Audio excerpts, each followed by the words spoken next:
Le lever du soleil chaque matin, le passage des saisons, tout ça, ce n'est pas un hasard. C'est le résultat d'une immense danse cosmique. Et aujourd'hui, on va décrypter ensemble les deux mouvements essentiels de notre planète, ceux qui régissent absolument tout sur Terre. Cette leçon nous est présentée par Amadou Guissé. Il est professeur d'histoire et de géographie et aussi ingénieur technopédagogique au lycée Djignabo de Ziguinchor. On va donc s'appuyer sur son travail pour explorer un sujet qui, vous allez le voir, nous touche au quotidien. Alors pourquoi le jour et la nuit? Et pourquoi est-ce qu'on a des saisons qui changent tout le temps? Ce sont des questions qu'on se pose tous, n'est-ce pas? Eh bien les réponses sont littéralement astronomiques. Allez, c'est parti, on va chercher ça ensemble. Voilà le programme. D'abord, on va situer notre planète. Ensuite, on verra comment on se repère dessus. Puis, on plonge dans ces deux grands mouvements. Et enfin, on verra l'impact de tout ça sur nos vies. Allez, on y va. Première partie, la Terre, notre planète. On croit bien la connaître et pourtant, elle a quelques secrets à nous révéler. Par exemple sur sa vraie forme ou sa place réelle dans l'univers. Alors, première idée reçue à oublier, la Terre n'est pas une sphère parfaite. Pas du tout. À cause de sa vitesse de rotation, elle est un peu aplatie au pôle et au contraire un peu bombée à l'équateur. Pensez plus à une orange qu'à une bille en fait. C'est ce que les scientifiques appellent un géoïde. Pendant des milliers d'années, l'humanité a cru être le centre de l'univers. C'était simple, tout tournait autour de nous. Et puis, il a fallu des esprits brillants et courageux, comme Copernic ou Galilée, pour oser dire « Attendez, et si on s'était trompé ?» Et oui, on s'était trompé. En réalité, on est des passagers sur un vaisseau qui tourne lui-même autour d'une étoile, le Soleil. 510 millions de kilomètres carrés. C'est la surface de la Terre. Ça paraît énorme, non? Et pourtant, si on demande à un astronome, il ou elle nous dira que notre planète est en fait une toute petite planète rocheuse perdue dans l'immensité du cosmos. Comme quoi, tout est vraiment une question de point de vue. Ok, maintenant qu'on a une meilleure idée de ce qu'est la Terre, une question se pose. Comment on fait pour se repérer dessus? Eh bien, on a inventé un système super astucieux, un quadrillage imaginaire qui recouvre tout le globe. La ligne de base de ce quadrillage, c'est l'équateur. C'est ce grand cercle imaginaire qui coupe la Terre en deux, l'hémisphère nord et l'hémisphère sud. C'est notre point de départ, le parallèle zéro. Tout le reste est construit à partir de là. Alors pour construire ce quadrillage, c'est simple. Imaginez qu'on découpe la Terre en rondelles. Ces cercles horizontaux, parallèles à l'équateur, ce sont les parallèles. Logique. Et puis, on a des lignes qui vont du pôle nord au pôle sud, un peu comme les quartiers d'une orange. Ça, ce sont les méridiens. Et voilà, avec ces deux types de lignes, on a notre quadrillage complet. Grâce à ce système, chaque point sur Terre a une adresse unique. Cette adresse a deux parties. La latitude, c'est pour savoir à quelle distance on est au nord ou au sud de l'équateur, et la longitude, c'est pour se situer à l'est ou à l'ouest d'une ligne de départ qu'on a fixée, le fameux méridien de Greenwich.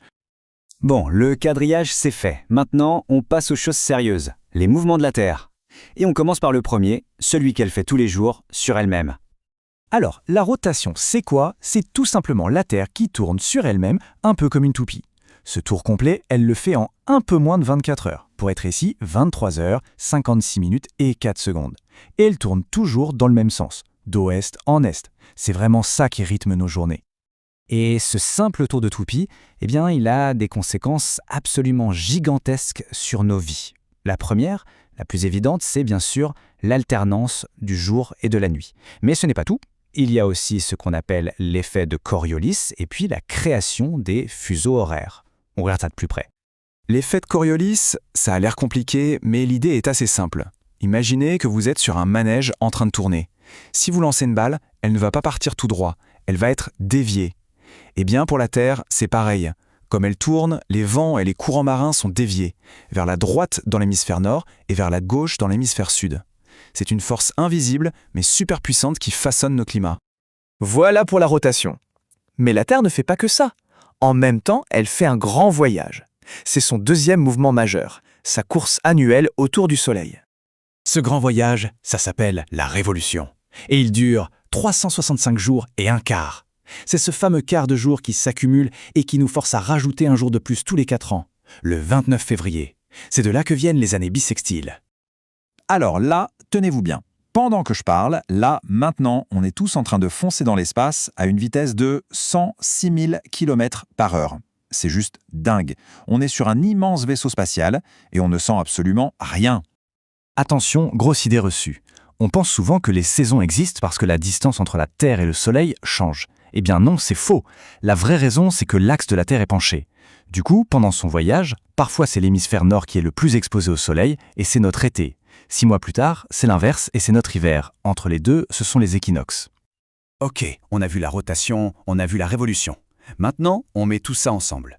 Concrètement, quel est l'impact de toute cette mécanique céleste sur notre vie de tous les jours? Eh bien, comme la Terre est penchée, l'énergie du Soleil n'est pas répartie de façon égale à sa surface. Les zones autour de l'équateur reçoivent les rayons très directement. C'est la zone intertropicale où il fait chaud toute l'année. Au pôle, c'est l'inverse. Les rayons sont rasants, donc il fait très froid. Et entre les deux, on a les zones tempérées avec un climat plus, tempéré. Alors, si on devait résumer, la rotation, c'est le tour de la Terre sur elle-même. Ça nous donne le jour et la nuit. Ensuite, la révolution, c'est son voyage d'1 an autour du Soleil. Et ça, combiné à son axe penché, ça nous donne les saisons. Simple, non? Ces deux mouvements sont les deux grands métronomes qui organisent tout sur Terre. Et ça nous laisse avec une dernière réflexion. Tout ce système repose sur un équilibre d'une précision incroyable. Imaginez juste une seconde que l'inclinaison de la Terre change, même d'un tout petit degré. Les saisons, les climats, tout ce qu'on connaît serait complètement chamboulé. Ça nous rappelle à quel point notre monde est à la fois robuste et fragile. De quoi réfléchir, n'est-ce pas? Et voilà qui conclut cette présentation qui s'est appuyée, je le rappelle, sur le travail de M. Amadou Guissé, professeur d'histoire et de géographie au lycée d'Ignabo de Ziguinchor. Merci de votre écoute et à très bientôt pour décrypter un nouveau sujet.